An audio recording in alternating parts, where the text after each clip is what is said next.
Warahmatullahi wabarakatuh. Hari ini kita akan belajar mengenai manajemen proyek ya. Sebelumnya kalian sudah belajar mengenai konsep dasar manajemen.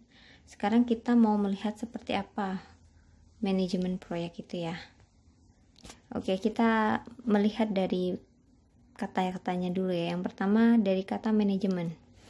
Kata manajemen ini mempunyai arti bahwa manajemen adalah proses yang menggunakan metode ilmu dan seni untuk menerapkan fungsi-fungsi perencanaan, pengorganisasian, pengarahan, dan pengendalian pada kegiatan dari sekelompok manusia yang dilengkapi dengan sumber daya atau faktor produksi untuk bisa mencapai tujuan yang ditetapkan secara efektif dan efisien.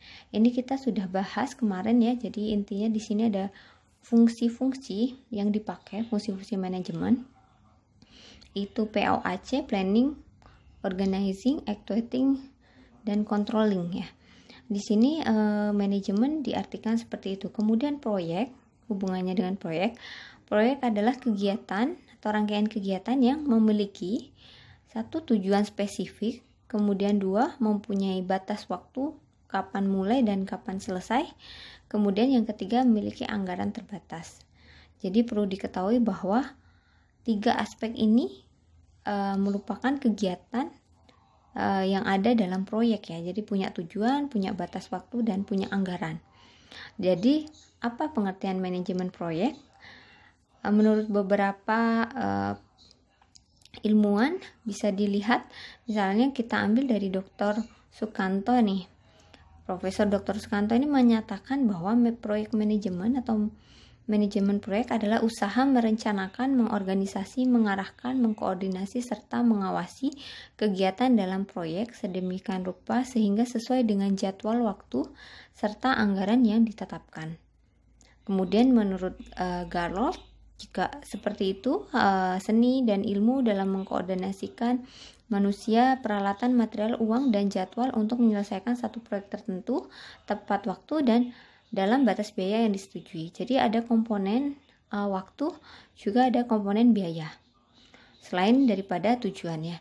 Jadi apa itu manajemen proyek? Merupakan proses yang menggunakan metode ilmu dan seni untuk menerapkan fungsi-fungsi manajemen mulai dari planning sampai ke controlling pada penyelenggaraan proyek, sehingga proyek yang dapat diselesaikan itu bisa berhasil dengan memenuhi spesifikasi. Apa spesifikasinya? Yang pertama, bisa memiliki quality atau mutu yang baik gitu. Kemudian bisa mempunyai batas biaya itu terpenuhi, cost-nya, jadi anggarannya berapa itu sesuai. Kemudian waktunya yang ditetapkan juga sesuai, kapan harus mulai dan kapan harus berakhir. Dengan tentunya memanfaatkan sumber daya secara efektif dan efisien. Di sini ada kata-kata efektif dan efisien yang kita sudah kemukakan dari pertemuan pertama ya. Jadi efektif dan efisien itu mempunyai pengertian yang berbeda, tapi sama-sama yang harus dicapai adalah tujuan yang efektif dan efisien tersebut. Nah, sekarang kita lihat dalam proses manajemen, terutama ini kalau kita bicara di manajemen proyek itu ada hal-hal yang perlu diperhatikan dalam mulai perencanaan. Kita lihat bahwa ada tujuan yang ingin dicapai. Kemudian bagaimana cara mencapai tujuan tersebut itu jelas di perencanaan. Ini minimal ya. Sebenarnya ada banyak sekali yang bisa dilihat dari perencanaan.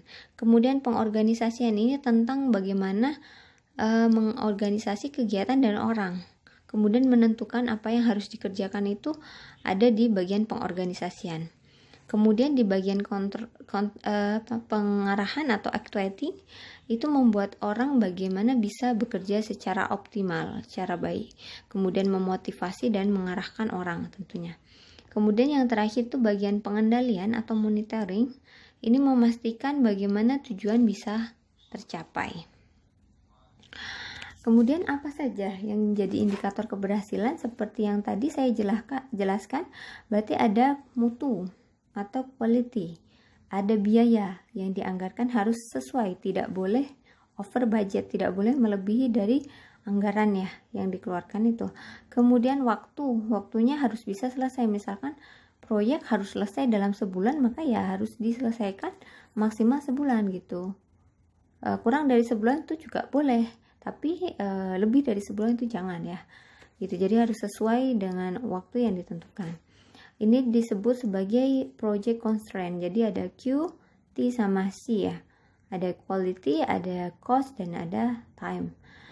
Sehingga dalam manajemen proyek ini, penyelenggaraannya dinilai berhasil jika sasaran proyek itu bisa dicapai dengan syarat pertama adalah mutu itu sesuai dengan yang ditetapkan, kemudian batas biaya yang dianggarkan juga sesuai, kurun waktu yang ditentukan, kapan harus mulai, kapan harus berakhir harus sesuai, kemudian penggunaan sumber daya juga bisa berjalan dengan efektif dan efisien. Pengertian efektif dan efisien ini ada bedanya. Apa bedanya? Ketika kita berpikir oke, efektif, maka sekedar mengerjakan tugas dan menyelesaikan untuk mencapai target itu efektif. Sedangkan jika efisien itu berarti mengerjakan tugas tapi dengan cara optimal. Artinya bisa dengan paling mudah, paling murah maupun paling cepat gitu. Jadi ini ada bekerja secara efektif dan efisien, artinya sesuai target dan dilakukan dengan optimal ya, dengan mudah, murah, dan cepat. Contoh nih, misalkan ketika kita diberikan tugas, dikasih tugas sebanyak 5 ya, kemudian dikasih waktu 1 hari untuk mengerjakan 5. Nah, ketika bekerja secara efektif, maka 5 itu bisa selesai dalam 1 hari. Tapi ketika kita bekerja secara tambah efektif dan efisien, nah berarti selain mencapai 5 tadi, kita bisa mengerjakan kurang dari 1 hari, misalkan dalam setengah hari bisa selesai gitu. Itu paling cepat, berarti paling mudah dan cepat gitu. Makanya di sini di manajemen kalian dibekali juga kan ya, bagaimana istilahnya pengambilan keputusan tuh harus menggunakan insting selain juga menggunakan ilmu ya. Jadi menggunakan ilmu dan seni gitu, ada insting, pengalaman untuk ketika kalian mendapatkan satu persoalan yang harus diselesaikan, kalian bisa berpikir lebih cepat daripada yang lainnya. Di perkuliahan kalian kan diajarkan bagaimana melakukan atau menyelesaikan masalah, problem solving ya, dan kalian dituntut untuk bisa mengerjakan dengan baik dan dengan waktu yang cepat gitu ya. Maksudnya misalkan ya kalian kerja praktek nih, kemudian di situ dikasih waktu nih sebulan harus selesai ya, dan dari beberapa kalian tentunya ada yang kurang dari 1 bulan sudah selesai, ada yang mungkin jadi molor ya lebih dari sebulan, ada yang sebulan pas gitu.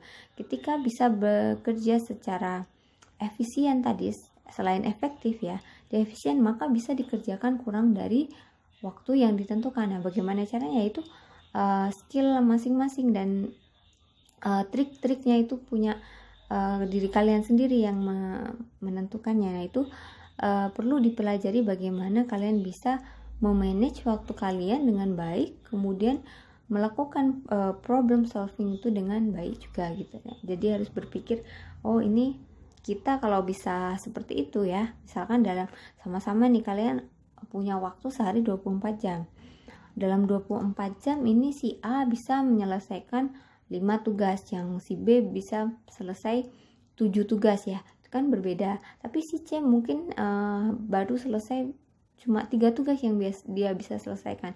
Nah, itu bisa berbeda-beda, tinggal kalian bagaimana mengatur produktivitas kalian. Makanya diharapkan dari tiap individu juga bisa berpikir seperti itu, bekerja atau melakukan sesuatu itu secara efektif dan efisien gitu. Jadi mencapai tujuan di instansi ataupun perusahaan gitu, dalam ilmu manajemen kita perlu sekali menggunakan istilah ini dan memegang teguh ini. Jadi gimana kita sama-sama dalam organisasi bisa mencapai tujuan bersama dengan efektif dan efisien gitu. Nah, begitu. Kemudian setiap itu selalu ada target ya. Ini misalkan kita contoh ya yang di kampus misalkan kan, kampus mempunyai target nih. harus bisa mencapai akreditasi A dalam jangka waktu berapa lama. Nah, itu dikejar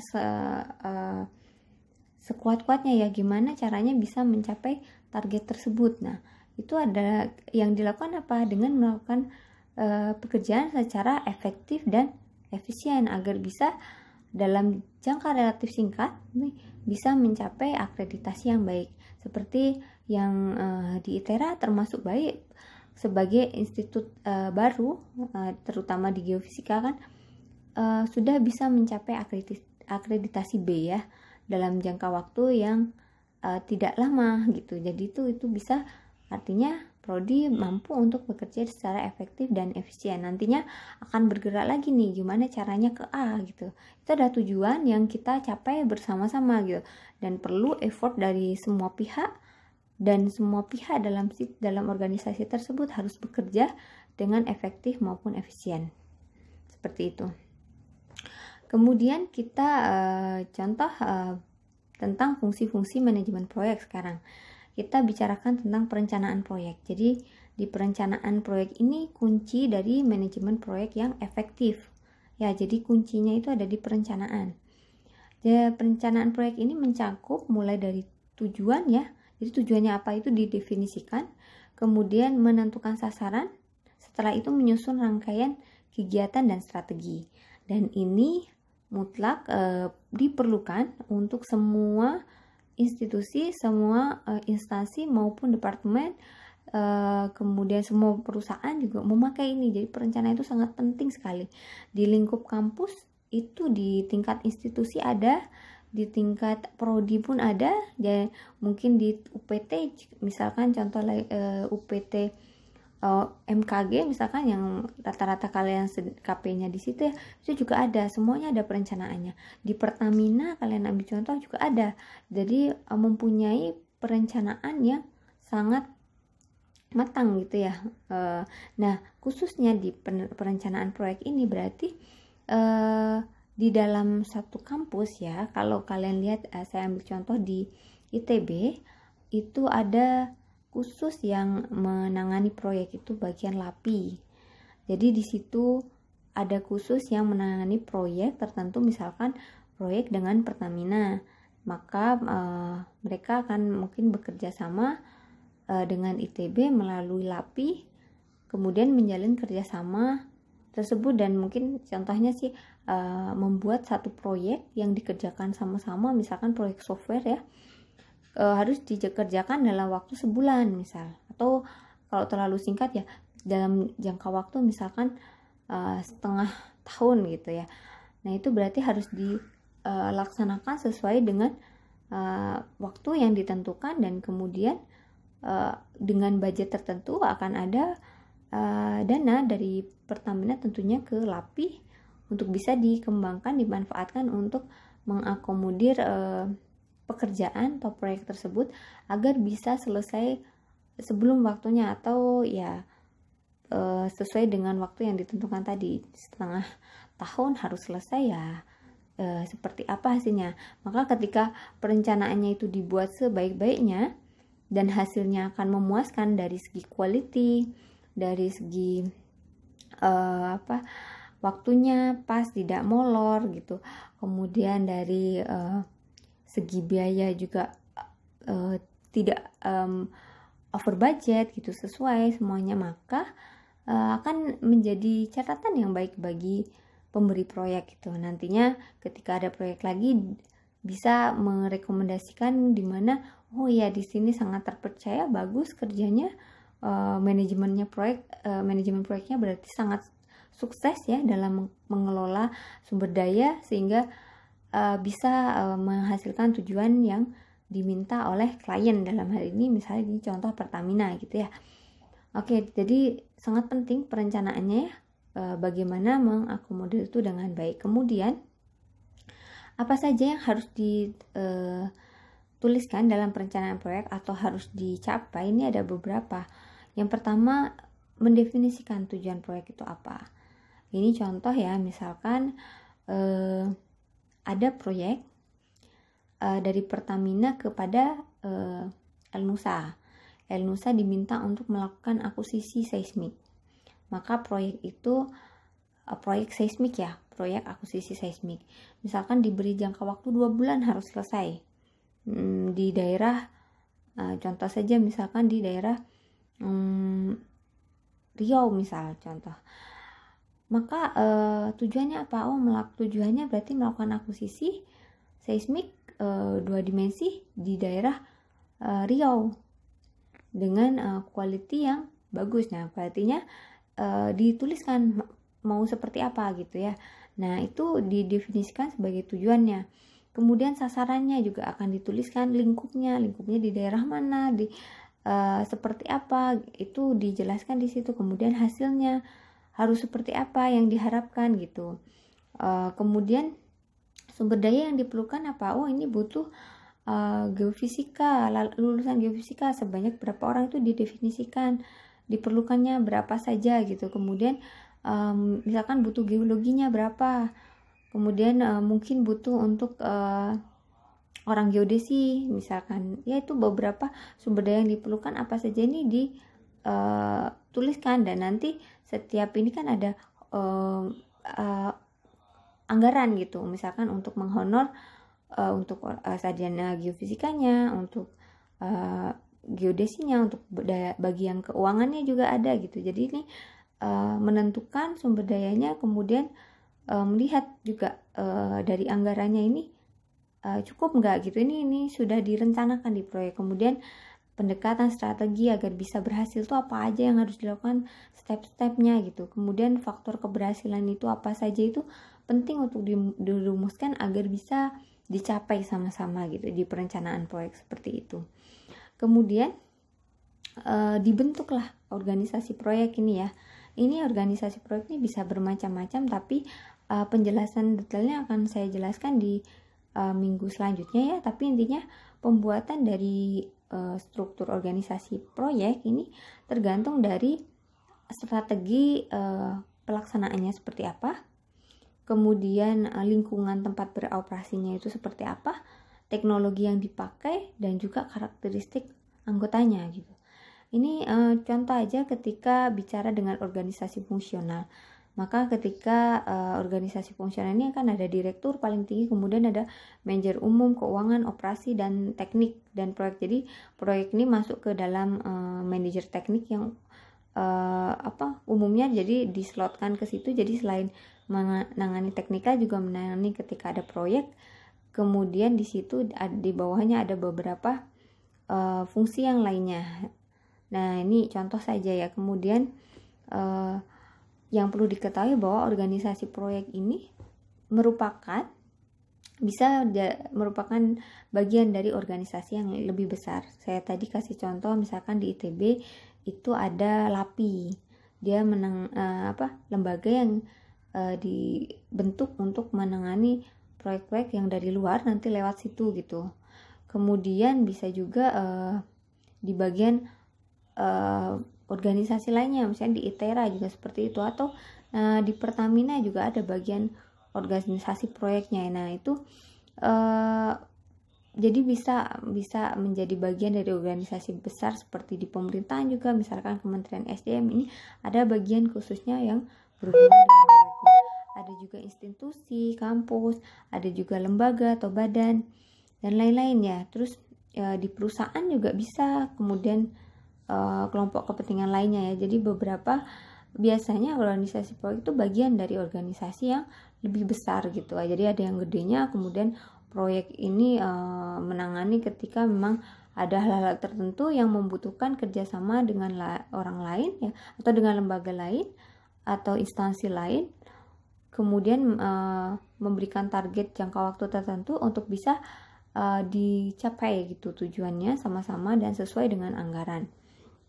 Kemudian di sini pengelolaan proyek itu perlu organisasi yang kuat tentunya dan punya program, visi, misi, dan tujuan yang jelas. Kemudian setiap personel ya harapannya bisa punya tanggung jawab masing-masing kegiatan, ada penanggung jawabnya.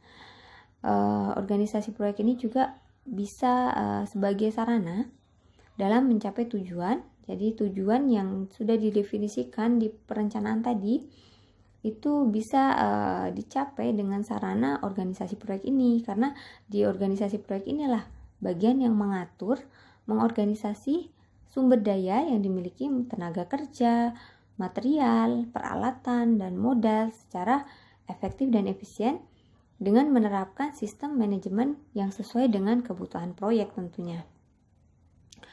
Kemudian beberapa yang perlu kalian tahu ketika di organisasi proyek ini, tujuan itu bisa tercapai dengan cara yang pertama adalah kita melakukan identifikasi dan pembagian kegiatan.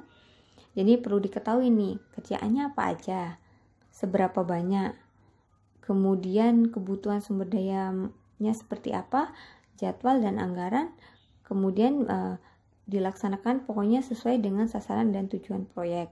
Jadi dibagi-bagilah apa kebutuhannya, apa pekerjaannya, itu dipas. Misalkan memang butuh akuisisi tadi ya, berarti butuh orang geofisika yang sudah punya pengalaman dalam proses akuisisi ya, dengan background seismik eksplorasi, seismik refleksi, misalkan akuisisi untuk hidrokarbon misalnya gitu. Terus seperti itu. Jadi tahu. Kemudian misalkan yang berhubungan dengan geodesi ya, berarti butuh orang dengan background tersebut gitu. Ini dijelaskan dan dikasih tugas, orang tersebut akan diberikan tugas apa aja. Kemudian pengelompokan penanggung jawab kegiatan. Jadi ini setiap kegiatannya ada penanggung jawabnya, ada atasannya gitu. Nanti yang dari berhubungan dengan pengukuran seismik tadi ya, akuisisi tadi, itu ada manajernya yang di bagian atasnya ya. Jadi penanggung jawab itu sangat penting gitu. Kemudian menentukan wewenang dan tanggung jawab. Jadi setiap personel itu punya wewenang, tanggung jawab itu sudah ada daftarnya, penjabarannya, dibuat SOP-nya. Jadi setiap pekerjaan tuh ada SOP-nya, gimana cara melakukan akuisisi dengan baik, itu ada SOP-nya. Nanti harus melaporkan ke siapa, harus seperti apa, itu ada dibuat gitu. Kemudian menyusun pengendalian. Jadi di sini di organisasi itu bisa tercapai jika ada proses pengendalian di dalam organisasinya, itu kelihatan nanti siapakah yang akan melakukan controlling. Nanti penjelasan tentang pengendalian itu bisa dari internal di dalam perusahaan tersebut ya, atau di dalam orang-orang yang mengerjakan tersebut ya, proyek yang dalam manajemen proyek, bisa juga dari luar gitu. Dari luar tuh bisa juga dari kliennya atau dari akuntan yang lain gitu, bisa bermacam-macam. Kemudian ini fungsinya ya agar tidak terjadi penyimpangan. Jadi tujuan organisasi itu ada beberapa macam. Intinya sih di sini lebih ke bagaimana mengidentifikasi dan membagi kegiatan. Kemudian menyusun mekanisme itu kelihatan dari struktur yang dibentuk gitu, wewenangnya ke siapa, tanggung jawabnya seperti apa, dan lain-lainnya seperti itu ya. Kemudian ini contoh sih, ini akan saya jelaskan. Kemudian nih contoh organisasi koordinator namanya.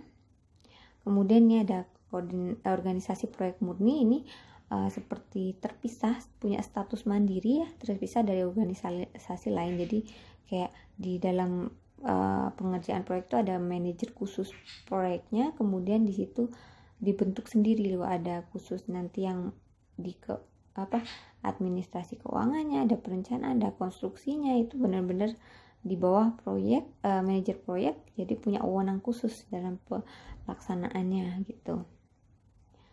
Ini contoh ya, ini kita bicara organisasi proyek untuk melakukan survei seismik gitu. Di sini ada user atau kliennya.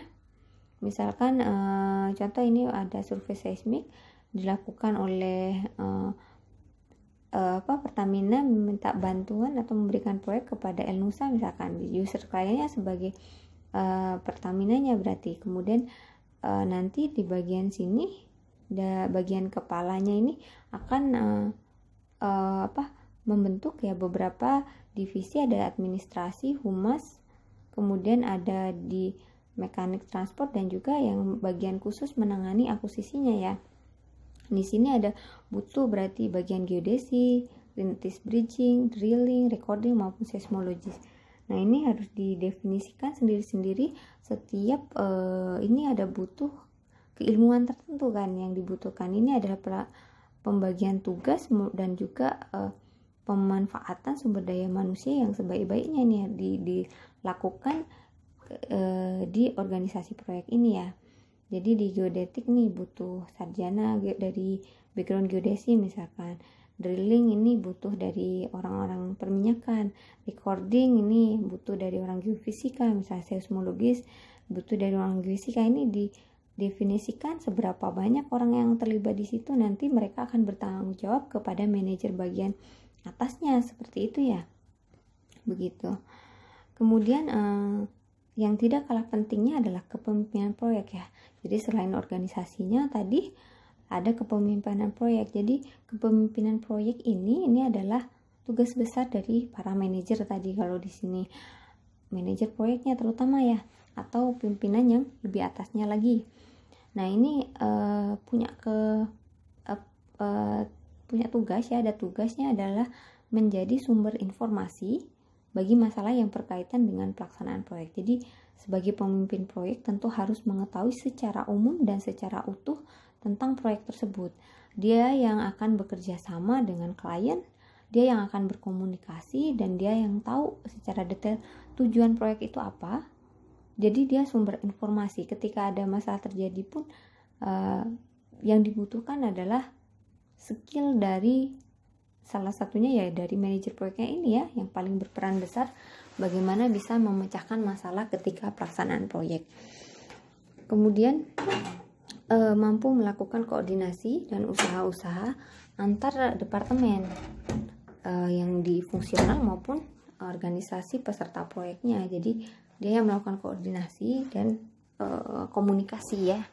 Kemudian melakukan usaha tindak lanjut ya, antar departemen harus solid ya, dia yang berusaha untuk bisa menyalurkan informasi antara satu departemen dengan departemen lain maupun staf di bawahnya ya, staf proyek tersebut. Kemudian bisa menjadi integrator dan pendorong agar kegiatan bisa dilakukan sesuai kepentingan dan sasaran proyek. Jadi ini perlu kecakapan, pendekatan, negosiasi ya, hubungan interpersonalnya bagus gitu ya. Kemudian bisa menentukan mana yang prioritas gitu pekerjaannya. Kemudian accountability-nya yang berhubungan dengan keuangan ya. Dalam pelaksanaan kegiatan proyek itu menguasai tentunya. Jadi tentang anggaran bagaimana mengelolanya itu adalah yang tahu detail adalah bagian pemimpin proyek ini ya. Nanti dia yang akan berkomunikasi dengan lebih detail kepada misalnya dengan bagian divisi keuangan gitu ya. Itu yang dialah yang akan memutar uang ya, maksudnya menggunakan uang tersebut, menslotkan bagian-bagian mana yang penting. Misalkan yang tadi kan ada bagian geodesi, berarti ada pengukuran geodesi, dia slotkan anggaran berapa. Untuk yang bagian misalkan di bagian recording berapa, drilling berapa, seismologisnya berapa. Nah, dia yang punya kemampuan untuk memberikan slot-slot anggaran dana tersebut. Semuanya agar bisa mencapai tujuan yang dimaui oleh klien. Klien punya tujuan, saya mau melakukan akuisisi dengan quality seperti ini misalkan. Itu kesepakatan yang harus dipenuhi oleh yaitu tadi organisasi proyek tersebut gitu. Bagaimana bisa mendapatkan hasil dan juga sesuai dengan anggaran yang ditetapkan maupun waktu sesuai dengan permintaan klien. Dan geofisika ya tentunya akan berhubungan dengan itu semua ya. Jadi nanti kalau kalian bekerja dimanapun kemungkinan besar ya akan bertemu dengan seperti ini, karena ini memang ya tidak lepas lah dengan geofisika juga ya, sebagai engineer dan berkontribusi juga terhadap beberapa proyek hubungannya dengan eksplorasi sumber daya alam maupun ke arah lingkungan gitu. Oke, kemudian di bagian kepemimpinan ini ada sistem partisipasi maupun delegasi. Jadi bedanya ya, kalau partisipasi berarti pemimpin dan anggota itu saling memberikan gagasan, kemudian keputusan ya dibuat sama-sama, berarti antara manajer dan bawahannya tadi ya. Kemudian ini memungkinkan tinggi hubungan, jadi maksudnya relationship di antara mereka itu sangat bagus. Tapi ada juga yang delegasi, ini lebih ke pemimpin melimpahkan pembuatan keputusan kepada anggotanya. Misalkan nih manajernya melihat oh ya yang khusus nanti melakukan akuisisi kan banyak kan ya, nanti orang geofisika nih ya udah diserahkan saja, nanti kalau ada permasalahan ya diserahkan, ya percaya gitu. Jadi lebih ke seperti itu, nanti pemimpin ya nanti akan memberi masukan ketika memang masalah itu susah untuk dipecahkan di bagian bawahnya tuh. Kemudian yang terakhir ini adalah pengendalian proyek ya. Jadi pengendalian ini bertujuan agar pekerjaan dapat terlaksana dengan baik sesuai dengan rencana yang ditetapkan tentunya ya. Jadi penetapannya itu berdasarkan apa, kan sudah jelas tadi indikator keberhasilannya. Ada mutu, ada batas biaya, dan ada waktu. Nah ini berusaha gimana nih biar bisa mencapai mutu yang ditetapkan bersama tadi antara pemberi proyek dengan organisasi proyeknya ya, dengan pemimpin dan sampai ke bawahnya. Nah, ini harus disepakati dan itu dicapai sama-sama. Nah, pengendalian ini dilakukan agar bisa memantau itu. Kemudian batas biayanya juga tepat. Nah, ini nggak kurang gitu. Kadang-kadang bisa jadi loh, misalnya nih ada proyek pembangunan gedung. Pembangunan gedung belum mencapai batas akhir, jadi belum jadi gedungnya, tapi uang udah habis. Berarti kan ada salah di manajemennya ya. Jadi akhirnya misalkan dananya ada 1M misal contoh. Kemudian ternyata 1M ini kan harapannya dari perencanaan ini udah harus jadi satu gedung, udah lengkap, udah di keramik semua, semua udah finishing gitu. Ternyata 1M udah habis tapi ternyata untuk finishingnya belum. Maka itu ada yang salah di dalam manajemen proyeknya kan. Berarti itu harus evaluasi apa yang salah gitu. Dan itu akan menimbulkan ketidakpercayaan tentunya dari klien kepada organisasi proyek yang menangani hal tersebut ya gitu. Jadi atau yang menerima proyek tersebut, pasti ada kekecewaan tentunya bagi kliennya gitu. Nah ini yang sangat dihindari, maka proyek itu ya diusahakan harus tepat. Dan misalnya nih itu masalah biaya ya, misalnya harus selesai dalam waktu 6 bulan, tapi kenyataannya udah lebih dari 6 bulan nih belum selesai, padahal kesepakatannya 6 bulan, tentu akan ada masalah di belakang gitu. Nah itu berarti ada something wrong ya. Kenapa nggak dari awal direncanakan, oh kelihatan ini nggak bisa selesai nih dalam 6 bulan, maka kayaknya nih selesainya 8 bulan gitu. Jadi kan harus dari awal nih. Jadi perencanaan itu sangat penting, sangat baik dilakukan dengan sepresisi mungkin agar hasilnya tuh sesuai, karena kita mau lihat mutu, kemudian batas biayanya sesuai, dan waktu yang ditetapkan juga sesuai. Contoh lagi misalkan masalah mutu, itu bisa ada seperti ini. Misalkan sudah kesepakatan nih, waktu mau bikin gedung nih harus speknya seperti ini, A, B, C, D, banyak gitu. Harus keramiknya seperti apa, lantainya seperti apa misalkan, kemudian pintunya harus dibuat seperti apa. Ternyata ketika pekerjaan itu sudah selesai waktunya dan uangnya juga sesuai, ternyata pas dikontrol gitu memakai bahan-bahan yang di bawah standar dari yang ditetapkan, itu bisa saja terjadi. Jadi harus aware dengan hal tersebut karena itu nyata dan banyak kejadiannya gitu. Jadi kita harus sebagai klien juga harus hati-hati gitu dengan istilahnya, kalau yang pengerjaan biasanya konsultan ya istilahnya. Organisasi proyek itu bisa berupa konsultan proyek itu ya gitu, ada yang bisa dipercaya dan ada yang enggak, makanya harus hati-hati dalam memilih tersebut ya. Itu contoh saja sih, dan ketika kita lihat di geofisika juga seperti itu. Banyak kan ya konsultan ya di geofisika, dan mereka menawarkan untuk mengerjakan proyek, misalnya mengerjakan proyek di beberapa perusahaan yang lebih besar gitu, yang gede-gede gitu ya. Nah itu harus bisa misalkan ada proyek di geothermal misalkan menggunakan konsultan dari luar perusahaan. Jadi perusahaan besar menggunakan konsultan geofisika untuk melakukan pengukuran di daerah panas bumi. Maka yang harus dilakukan adalah yaitu quality, batas biaya, dan waktu itu harus sesuai dengan tentunya kesepakatan bersama antara si perusahaan yang besar tadi dengan konsultan geofisikanya. Jadi ketika itu dikontrol gitu, oh iya gitu, ketika udah mendapatkan istilahnya kepuasan dari pihak pemberi proyek, maka itu bisa berlanjut lagi ya. Jadi oh ya ini bagus ini konsultannya, maka nanti akan mendapatkan kepercayaan. Dan di geofisika ya banyak sekali ya konsultan-konsultan yang ada yang mereka memang menangani proyek-proyek yang berhubungan dengan eksplorasi maupun lingkungan. Kemudian pengendalian ini ya bisa dijadikan acuan dan dari ketiga indikator keberhasilan gitu ya.